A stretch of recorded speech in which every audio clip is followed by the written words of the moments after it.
Cricket की तो नहीं, लेकिन हमारे एथलीट्स की आज भी, हमारे जो खिलाड़ी हैं आज भी उनकी यही हालत है कि वह जनरल बक्सों में जब डिब्बों में जाते हैं। जब से टेलीविज़न पे ये खेल आना शुरू हुआ है और 30 कैमरों से क्रिकेट को अलग अलग एंगल से दिखाया जाता है, लोग मुझे सिखाने लग गए हैं क्रिकेट कैसे खेला जाता है। आप यहाँ क्या खाक मारने के लिए बैठे हैं? स्पोर्ट्स मिनिस्ट्री किस लिए बैठी हुई है कि यदि आप उन लड़ाइयों को सुधार करके उन जो प्रतिभावान लोग हैं उनको आगे नहीं भेज सकते? मैं अपने मुख्यमंत्री का सहृदय धन्यवाद करना चाहूँगा, हमारे पश्चिम बंगाल के मुख्यमंत्री का, कि हर क्षेत्र से, कला, खेल, संगीत, सब क्षेत्र से आपको लोग व्यक्ति मिलेंगे इस संसद के अंदर जो अपने क्षेत्र की आवाज़ को उठा सकते होंगे। तो मैं अपनी ओर से अपने मुख्यमंत्री ममता बंदोपाध्याय जी का बहुत धन्यवाद करता हूं कि उन्होंने सभी क्षेत्र में से लोगों को पार्लियामेंट में बुलाकर उनको आवाज़ उठाने का अवसर दिया। और क्योंकि खेल और खिलाड़ी की कोई जात और मज़हब नहीं होती, इसलिए राजनीतिक लोग भी इसको ज़्यादा गंभीरता से नहीं लेते। अभी संजय जायसवाल जी हैं कि चले गए? वो बोल रहे थे जब हम बात करेंगे तैयारी की तो आपको तो दर्द होगा, विपक्ष को दर्द तो होगा। मुझे मालूम नहीं उनको या उनकी पार्टी को तब दर्द हुआ था जब हमारी महिला कुश्ती बेटियां और बहन थी जिनके साथ अत्याचार हुआ था और वो त्राहिमाम कर रही थी, तब किसी की आवाज़ नहीं उठी थी। मुझे याद है जब मैं छोटा था, मैं भी क्रिकेट खेला, भारत के लिए विश्व कप 1983 में जीता। हमारे साथ में यूसुफ पठान बैठे हुए हैं जो 2011 में विश्व कप भारत के लिए जीते। हमारे कप्तान फुटबॉल के, भारत के कप्तान बैठे हुए हैं, पद्मश्री लिए हुए प्रसून बैनर्जी, सब यहाँ बैठे हैं। मुझे भी याद है जब मैं छोटा था और उस समय क्रिकेट में पैसा नहीं था तो हम लोग 3rd क्लास ट्रेन की बोगी में जाया करते थे। टॉयलेट के सामने सामान टॉयलेट में पड़ा हुआ होता था और हम लोग बैठे रहते थे और जाते थे। और school games federation of India तो शायद अपना ही है, किरण रिजिजू जी आप तो मंत्री रहे हुए हैं, वही SGFI ले जाया करती थी हमें।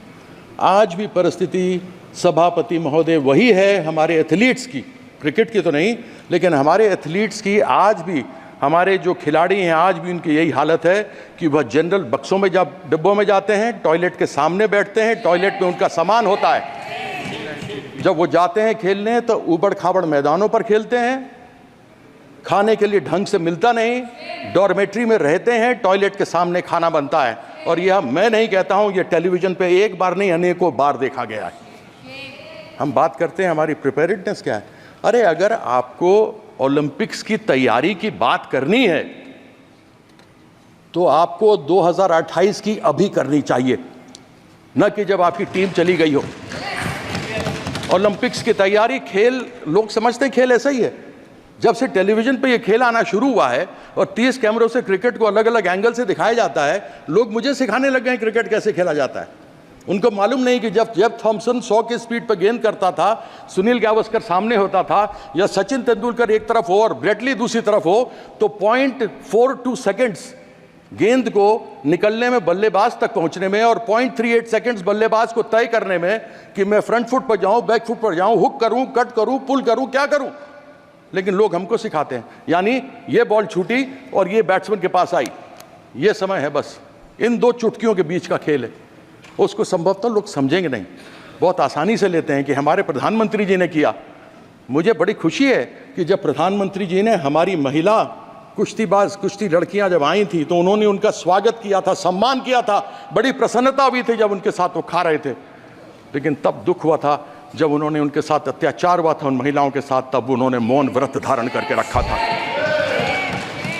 अगर अपनी महिलाओं को एक तरफ बोलते हैं बेटी बचाओ बेटी पढ़ाओ, अगर हम अपनी बेटियों को जो बाहर से स्वर्ण पदक लेकर आते हो, दूसरे पदक लेकर आते हो, अगर हम उनको नहीं अपनी तरफ से, यह सदन के लिए शर्म की बात है कि यदि हम उनको अपनी तरफ से संरक्षण नहीं दे सकते तो बड़ी खेद की बात है।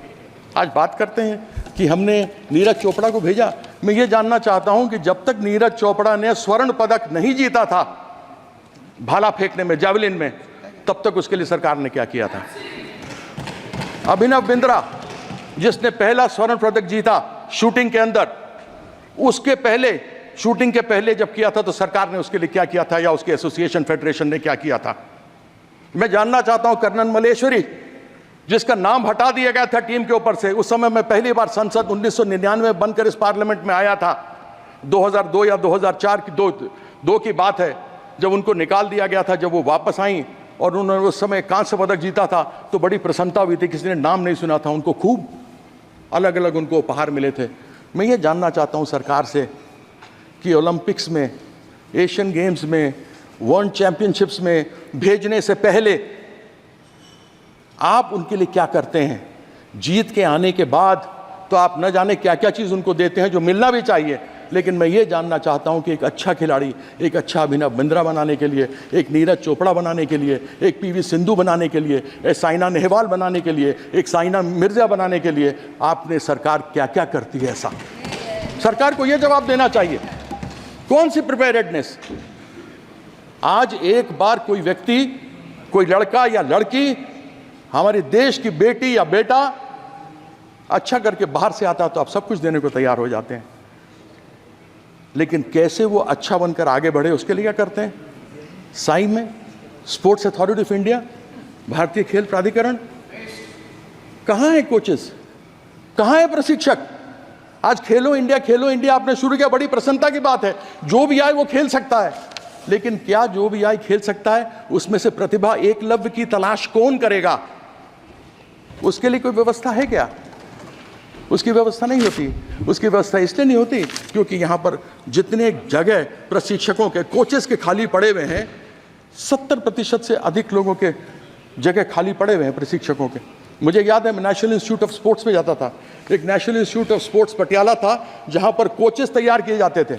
ये राष्ट्रीय स्टेडियम, नेशनल स्टेडियम, इस नेशनल स्टेडियम के अंदर cricket, hockey, football, basketball, badminton सब खेल खेले जाते थे और सबके प्रशिक्षक होते थे। हम लोग को प्रशिक्षण मिलती थी, हम लोग वहाँ सीखते थे और सीखने के बाद आगे बढ़ करके खेलते थे। आज वो परिस्थिति कहाँ है? इसलिए क्योंकि इसका कोई भी अपना वो नहीं है। मैं अधिक बातों को न रखते हुए अपनी बात को यहाँ पर समाप्त करता हूँ। मैं अभी एक रिजिजू जी ने कहा कि खेल संघ वाले हैं सभापति महोदय कि वो आपस में चुनाव लड़ते हैं तो उनकी आपस में लड़ाई तो होगी, तो आप यहाँ क्या खाक मारने के लिए बैठे हैं? स्पोर्ट्स मिनिस्ट्री किस लिए बैठी हुई है कि यदि आप उन लड़ाइयों को सुधार करके उन जो प्रतिभावान लोग हैं उनको आगे नहीं भेज सकते तो फिर आपका फ़ायदा क्या है? तो ऐसी बातें कहते हुए ज़रा आदमी को सोच लेना चाहिए। ये खेल, याद रखिएगा, हर एक व्यक्ति में एक खिलाड़ी रहा है। बचपन से जब बड़े हुए हैं ना तो कोई ना कोई हमने खेल खेला है, चाहे गुल्ली डंडा खेला है, चाहे खो खो खेला है, चाहे हॉकी खेला है, हमने कोई ना कोई खेल खेला है। हम सबों के अंदर एक खिलाड़ी का दिल होता है और एक खिलाड़ी के दिल में ये बात होती है कि वो खिलाड़ी खेल और खेल की भावना को साथ में रखता है, जात और मजहब की बात नहीं करता। और ये लोग बेटी बचाने वाली बात करेंगे, जिन्होंने सीता माँ का आज तक कोई भी सम्मान नहीं किया, जो कभी सीताराम नहीं बोलते, वो बेटी का सम्मान करेंगे, ऐसी अपेक्षा तो मैं इनसे रखता नहीं। तो मैं आशा करता हूँ कि इसी अगले सत्र में 2028 में ओलंपिक में क्या करेंगे उसकी तैयारी के बारे में यहाँ करके बताएंगे, तब मैं समझूंगा। हालांकि तब तक ये रहेंगे नहीं रहेंगे, दुनिया जानती है कि इनका हालत तो अभी साथ में देखें, लल्लन जी बैठे हुए साथ में, डिमांड कर दिया इन्होंने, वो जो नाम सब आ रहे हैं ना दुकान के बाहर लिखने का, डिमांड चालू कर दिया कि हटा उसको।